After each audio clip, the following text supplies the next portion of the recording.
Okay, let's go somewhere completely different. Let's just take this world away from us right now and change centuries and places because, of course, great benefits to living in this century. But so often on telly, in films and in books, we love to immerse ourselves in 19th century Victorian England, particularly London. And this happens a lot. Have you noticed this with TV? Have you been immersed in a series that does exactly this? Maybe you like Sherlock Holmes. Maybe you like Victoria, Jenna Coleman as Queen Victoria. I know that I'm young. And some would say my sex puts me at a disadvantage. But I know my duty. And I assure you, I am ready for the great responsibility that lies before me. There she is, Jenna Coleman, being Queen Victoria. There are so many shows set in this really popular period of history. And I want to look tonight at why. What is it about this period of history and time and place that we are fascinated by? The class and the chaos of gritty London, the sheer element of escapism that draws us in, or the fact that it was such a time of discovery and change. Dr Kirstin Mills is a lecturer in the Faculty of Arts at Macquarie University and a specialist in Gothic literature, and she has been exploring our fixation on this fascinating era, and she's with us now. Hello, Kirstin. Hi, Sarah. Thank you so much for having me. Thank you so much for coming on the show. Would you like to, if you could get in TARDIS, go back to this period of history?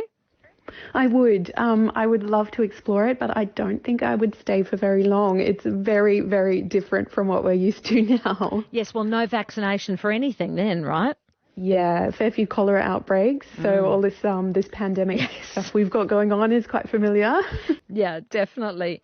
Why do you think, though, that it continues to enchant us? Particularly, I suppose, we can't have smell-o-vision, but what is it that wants to take us there? Look, I think it's such a rich period for so many different reasons.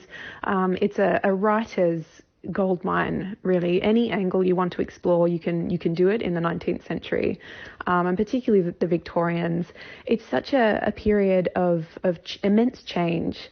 Kind of stands on the cusp of the old world and the new. So with the Industrial Revolution, just completely rapidly changed society in a way that brought out so many new things, new technologies, new sciences, new medicine, a fascination with the supernatural and spiritualism.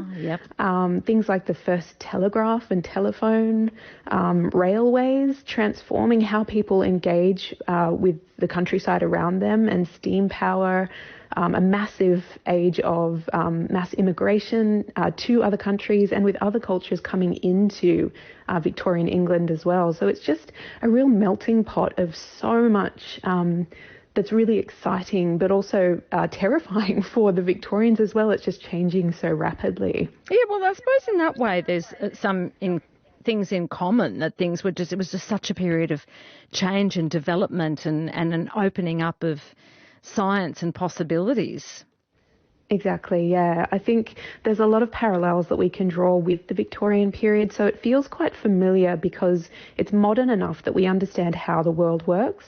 So if we want to sort of imagine ourselves in that time period, whether it's through watching television or reading the novels, it doesn't take us too much work to put ourselves in that society and understand the politics or the social rules. But that said, it's also far enough in the past that we can allow ourselves a bit of license, a bit of a safe distance to kind of challenge some of the issues that we're dealing with now, but from a more comfortable distance where we can sort of look at them a bit more objectively. Totally. Paint a bit of a picture for us of Victorian era London and what it would have been like to walk down those streets and live in that time. I suppose it would have very much depended on how wealthy you were and what class you were in. Absolutely. London in particular really brought this out. So obviously there's so much to Britain in general, you know, Scotland, Wales, England, and then you've got the regional areas, but London is a state of in a state of rapid expansion at this time, and you've got very clear class divisions between extremely wealthy areas, and many of these are still the same sort of wealthy areas. Yeah. And abject poverty, really dire poverty, with disease. And just this is the era of Charles Dickens, and he's writing about, blacking factories and the workhouse, and he had experience of that as a child that he puts directly into his novels. So think about Oliver Twist, for example, or Great Expectations, David Copperfield.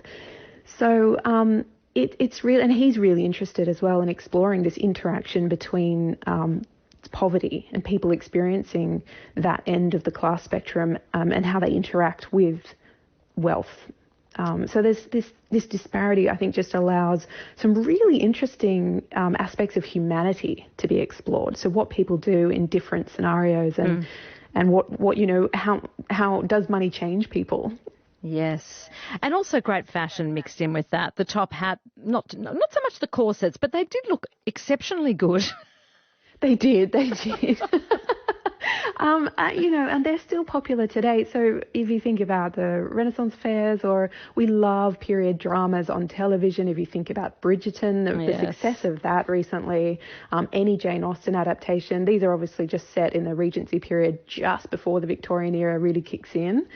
But this is part of the 19th century more broadly, though. We love the fashion, the opulence that is around at this time. It's just so beautiful to look at, and we can do so much with it from a creative perspective when you're creating movies or television, or writing novels and imagining ourselves into that world. Yeah, we're talking about Victorian London on ABC Evenings. Why we're so entranced with this, Dr Kirstin Mills is a lecturer at the Faculty of Arts at Macquarie University and a specialist in Gothic literature.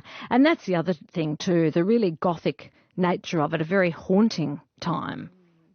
Absolutely, and this is what I love the most about it. Just a real a split between people who absolutely deny ghosts and the supernatural, but not so far as to deny their religion, so Christian beliefs, and other people who are trying to develop scientific techniques to prove the existence of the supernatural, often as a means to kind of scientifically prove their religious beliefs as well, kind of find some way to say, okay, ghosts do exist, and this is evidence of an afterlife, of a beyond. But there's so much fascinating stuff. We get table rapping, we get mediums, we get dinner parties where it's quite common to have, fortune tellers or seances happen. Imagine being invited over to someone's house for dinner, and instead of conversation and games, we have a seance as a normal course. Yes. Well, Sir Arthur Conan Doyle really believed in spiritualism, didn't he, in the afterlife? He did. He was part of the Society for Psychical Research, which was one of several formal societies that were set up to investigate and verify claims of the supernatural. And listeners may be familiar with the Cottingley fairies. There was a film about it a few years ago, and or more than a few years ago. Yeah. And these photos that were of these children with fairies, and he advocated for their veracity, and he just really wanted them to be true, and they were not, unfortunately. No, definitely not. But it was a time that all sorts of things were considered possible as science was really developing, I suppose. I did read about a woman today who was so interested in America that she actually has a feather mattress, no electric light, no mobile phone. She wears a corset. She makes her own bread. She rides a penny farthing. I mean, she's going extreme into it at the same time. I can't quite imagine doing that. What kind of shows do you think do this adaptation and reimagining of the Victorian era really well? So some of the more recent ones I really love. So I've just finished watching The Nevers on Netflix. And I think it was on Netflix. No, it might have been on Binge. It's one of the apps anyway that you download and stream television on. Yeah. And it's this beautiful sort of science fiction adaptation, and it's just so imaginative, and it just does everything you want it to do in terms of visually. It's stunning. You really feel like you're there, but it also taps in, like we were saying before, to modern issues. So it's really exploring women being empowered and coming into their own. And of course, the late 19th century with the beginnings of the suffragette movement, the new women, and these are the women that were writing the penny farthings around, and that was seen as almost an immoral sign of an empowered, independent woman. Yeah, of course.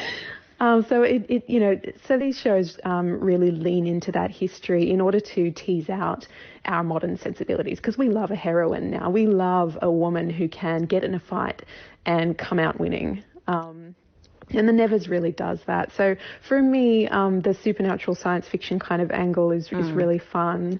But I also like shows like Victoria, and I think you played a clip from that earlier. Yeah. Victoria doesn't do that. It's more of our traditional kind of interest in the monarchy, in queens and how things run in an upstairs downstairs kind of class politics that's going on. And we just again, there's a young woman at the centre of it, a young Victoria, and just the drama that surrounds her life, and just imagining what it would have felt like to be the person, that became Queen Victoria, that the Victorian era is named after. So what was it like to be the girl at the centre of this? That's so fascinating to me. Yeah, I think they did it well. I think they made good, I think she made a really good fist of it too. I enjoyed it. I haven't seen it all, but I've seen some of it, and it taught me a lot. And she's a fascinating character for history, that's for sure.